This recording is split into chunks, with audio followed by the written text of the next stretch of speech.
this show and its badness is all because of Hans and Menelik not doing a show. They took on a week Thursday. off. I don't give a damn. It's the pre-show listen. Man. I've already sent a message to Hans about this morning. I have a. Was he nominated for an Emmy this year? I did not. Check the machine. I did not see I didn't see any of the nominations for Emmys this year. What? Speaking of Emmys, I guess I'm going a weird direction in my list. Speaking of Emmys, or maybe not. I watched When They See Us. I don't know if I can talk about that because you guys definitely need to watch it. You probably need to watch it today. Okay. All 4 parts and the Oprah thing. Do not be like my mother and watch the Oprah thing first. But everybody should watch When They See Us. It is on Netflix. It's about the Exonerated Five, formerly known as the Central Park Five. Definitely is something that everyone around the world should definitely see because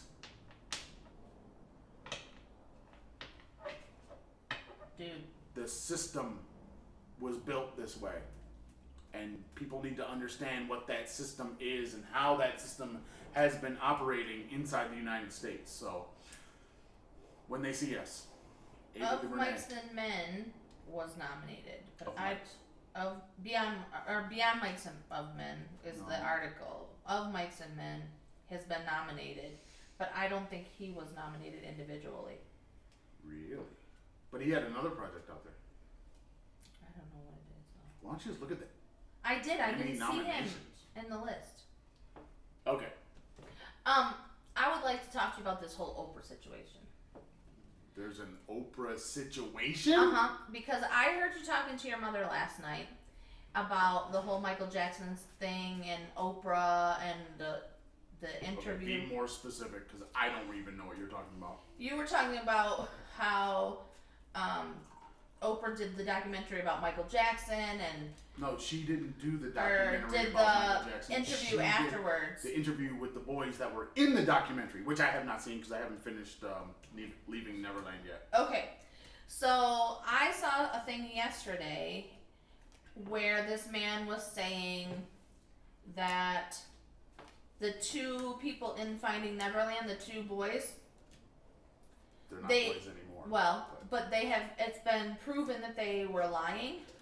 And so much so that Oprah has backed off of all of it, all of the interviews she did, that she took down all of her posts about it. She's not talking about it anymore. So I went and checked. That stuff is not there. All her posts about the interview and about the documentary, it's all gone. Okay, but that doesn't mean that what they went that. It doesn't mean that it's not true. That's the problem. But she backed off because backed off because there was pushback. Well, and because there were things brought to the light that they were lying. Well, yeah. So. But flip the script and make them girls. If they're lying, they're lying. Flip it and make them girls, isn't it? That is exactly what they've been saying about girls all this time. That they were lying. That it didn't happen. There's no proof. Think about it. Isn't that exactly what happens? It happens so I don't know the truth or falsehood of any of it. I've never said that, you know. Well, one of the things that I saw this morning when you were setting up was not listening to the Back of the Theater podcast. One of the accusers for Trump, who was part of this whole Epstein thing, she said there are now 16 of us who have accused Trump. We have witnesses, we have testimony, we have all this stuff. When is someone going to listen to us like it actually happened to us? If it were anybody else, They would have already said enough is enough after the third girl came out, especially Would they? when the person was 13 years old, and now she's listed in this whole Epstein thing, and yet Trump still has his job, his house, his family, all this stuff. Whereas if it was a person of color, it would have been stripped immediately. I mean, I get that injustice. I'll never argue. I can't argue against that. But the idea that you putting the two things together, Trump, let's do the trifecta, Trump, R. Kelly, Michael Jackson. The problem that I think we have is all of these things, except for essentially R. Kelly, but I think the girls that he's been dealing with recently are older. But you're talking about some past, you're talking about 15, 20, 25, 30 years ago, in some cases, of all this stuff, right? Some of them, for Trump, some of them aren't. Some I'm of them just are saying, just you're talking about a range on the of campaign. time. I know, but you're talking about a range of time. Truth and what people believe and what they choose to say happened in those times and events and all those things when you're essentially talking about, unless there was a group of people there, you're talking about what happened between two people when no other people were not around to know. Right. I mean, even in the like the Michael Jackson thing, the mothers, in the first episode that I saw, the mothers were coming to the door and knocking on the door. They could hear them in there talking, but you don't know, they didn't open the door. So it's like, okay, you don't really know what was going on. Like, even you don't even know what was going on. And you were there. You were on site. So I can't say if they did it or they didn't do it with any kind of clarity. None. All I know is that it's messy. And I mean, we've been telling women that we didn't believe them for how long now? Since the beginning of the time. Let's just call it ever. And then now you've got these boys that are now men. They're saying events happened, things happened to them. Why is it all of a sudden, oh, we don't believe them, so then it's not, I don't get it. You know, it's like what's his name? The football player, bodybuilder, black guy. Terry Crews? Same thing. It's the same thing. I mean, we're now doing to men, I think the Kevin Spacey thing. Yeah, I can't believe they dropped the charges on Kevin Spacey. Look, we're now doing to men what had been done to women. Well, It's always been done to men too. The thing that I read about the Kevin Spacey situation was because the young guy said he didn't want to testify, and so they had to drop charges. Well, the reason that R. Kelly got off the first time is because the girls denied it was her, and she just came back, and now they're saying it was.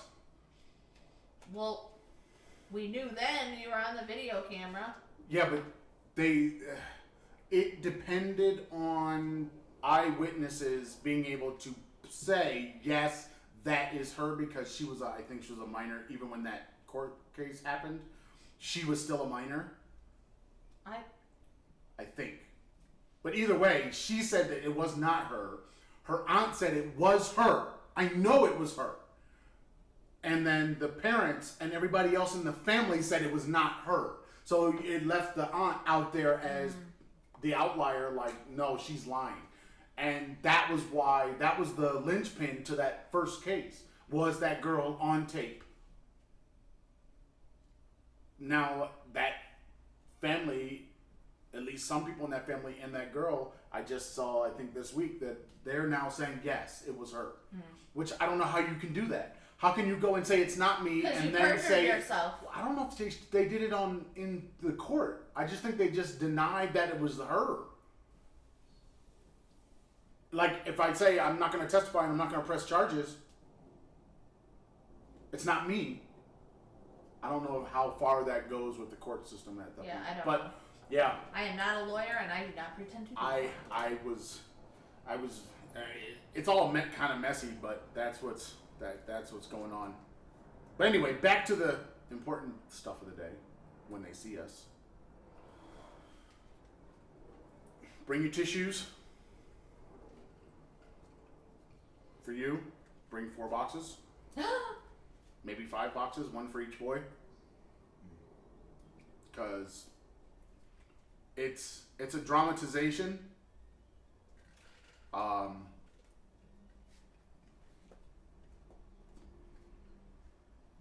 But it doesn't. It feels more like documentary to me, because I remember that happening. Yeah. And I remember how he felt. I remember the fear. Yeah. I mean, just the fear of walking around.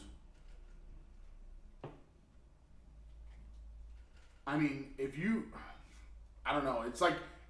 I don't know if I was senior in high school, junior high school, end of my junior year, senior. When all of it started, it was 89. Mm-hmm. And it's like you're not really focused on news at that age. So you kind of get little glimpses. But I remember it just feeling like you felt like you had to really watch out. I remember like you had to be on your P's and Q's. I remember sitting in the living room one night, and my dad was watching the news, and the story came on. And in 89? Yeah. And I just remember him saying, "These poor kids." And it was the first time I'd ever heard my dad really look at a group of young people who are being accused of something and make an opinion, because my dad didn't usually do that. And I just said, "What do you mean they're being accused of this?" And he's like, "They didn't do it. There's no way these kids did it." And that was the only time I ever remember having a conversation like that with my dad. And he said there are too many people with money speaking out against these kids. There's something wrong. They didn't do it. And when they were convicted, he just said, "These poor kids." That's all he just kept, the whole time he just kept saying, "These poor kids." Yeah, it's watch it. All I can say is you got to watch it, and you probably should need to sit down with Aaron and Keegan and make them both watch it, because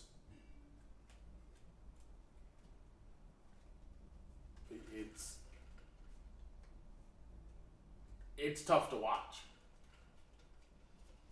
I mean, it's 100% tough to watch. It's because and it's funny because I think in the Oprah thing,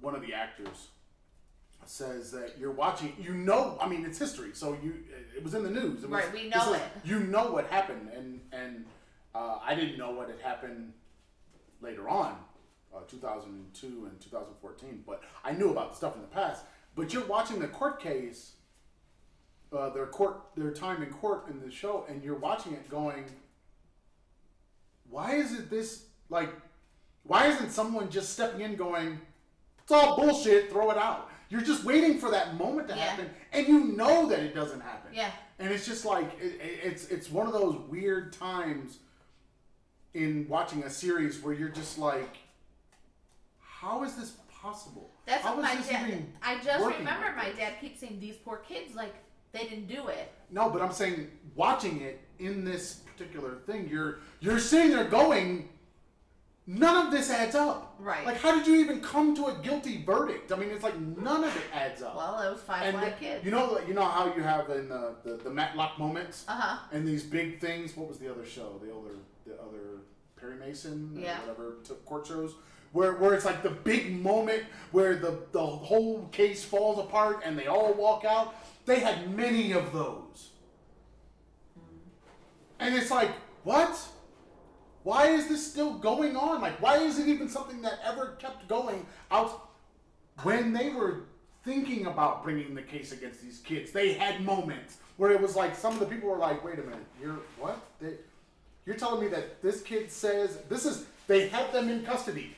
They're talking to them and they're bringing it back saying, this is what this kid said. So this kid said that this thing happened here on the map, but it actually happened up here on the map, which is like a half a mile away. It's like, why are we? It's like nobody said, why are we still doing this? You know what I mean? Why is this happening? And that's why the idea of this is the way the system was built. Right. The system was designed this way. That is the important message in this whole thing, because we're still living with that system. Yep. You know, I mean, you're still, being my age, you're still afraid if those lights come on behind you in your car. You're still, if you see red and blue lights flashing, you divert. You go a different direction. You don't even want to go and see what happened because you don't want to be in the mix. One of these kids spent most of their life in jail and they weren't even there. Oh my God. Like, they had a list of people that they were going to round up out of the neighborhood that were in the park that night. This kid was not even on the list. He went with his friend to the precinct because he didn't want to leave his friend alone. And he's the one that stayed in jail the longest. Oh my God. I mean, it's like you watch it and you realize that you're just never safe. You're never out from under the thumb. Yeah. No matter what age you are. Well, somebody had said something to me this week about coming back to the U.S. And I said that when you and the children went just for those 3 days in December, I was worried the entire time. Because it's one of my biggest fears is that you're going to get shot, you're going to get arrested for something you didn't do, it's just, that's my fear, is that somebody is going to take you away in a way that I can't fix. And so, being in the U.S., you never get away from that fear. Ever. It's there. It's a present thing. It's like the devil on your shoulder every moment of every day. I said, I don't want to go back to that. I don't ever want to go back to that. Yeah, I don't know. It's a very, all I can say is you guys need to sit down and you need to watch it. Because that is the world that is currently there. Basically, and it's interesting, there was a phenomenon that was happening, and maybe it was outside of New York, but I don't think it was, or at least it wasn't something that I knew about at the time. But like I said, I was wrapped up into my own stuff of high school and getting through high school and senior year and all that kind of stuff, and then going on to Tuskegee. I wasn't doing, say people around me that weren't on that track that may have been doing or may have known about. Right. I wasn't doing it. I was all focused on girls, basketball, graduation. It's like probably in that order. Right. Band, of course. But yeah, the idea of wilding out. I never really participated or knew about that. Right. But apparently, I remember the term. I remember the term. But term. I didn't know the impact of what that term meant. And one of the actors was a victim of it. He's got a scar that goes all the way down his face to this day.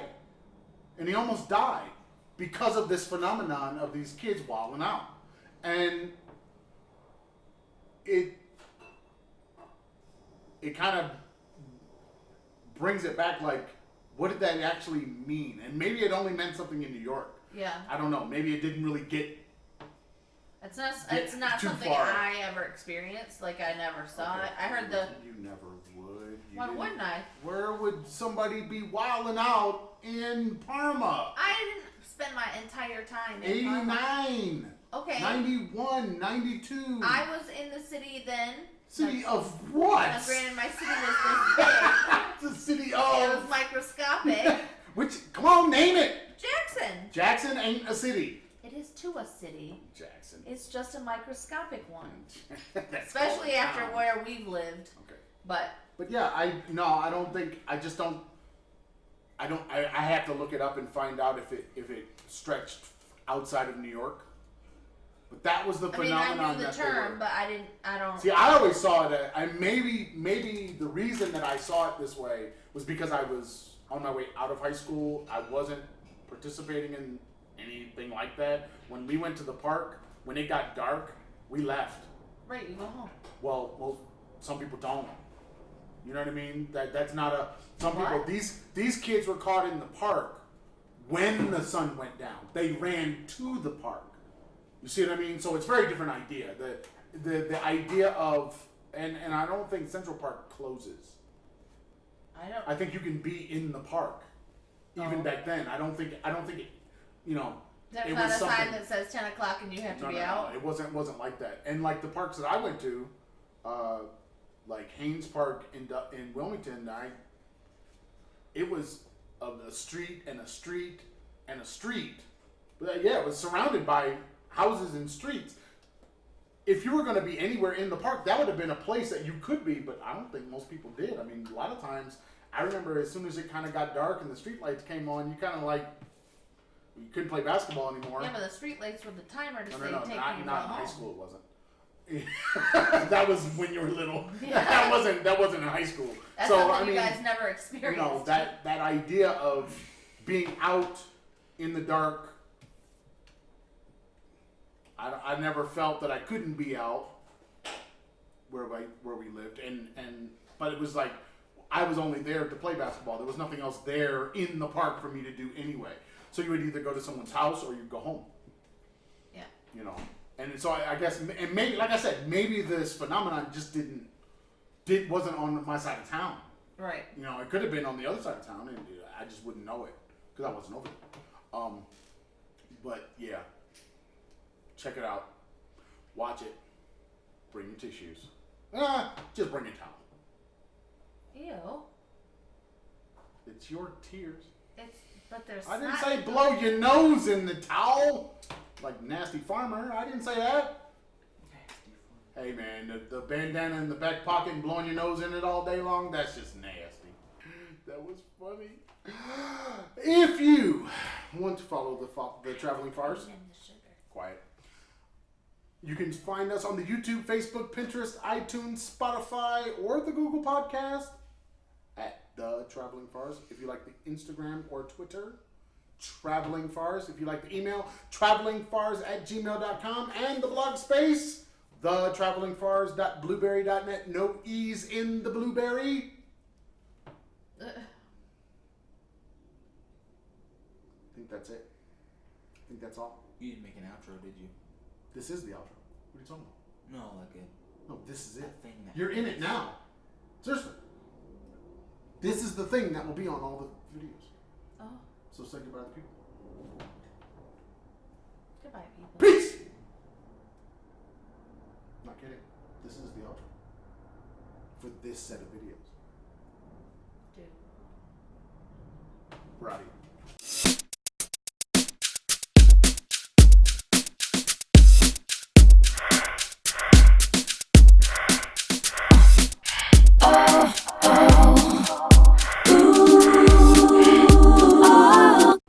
That's just foulness. I don't know.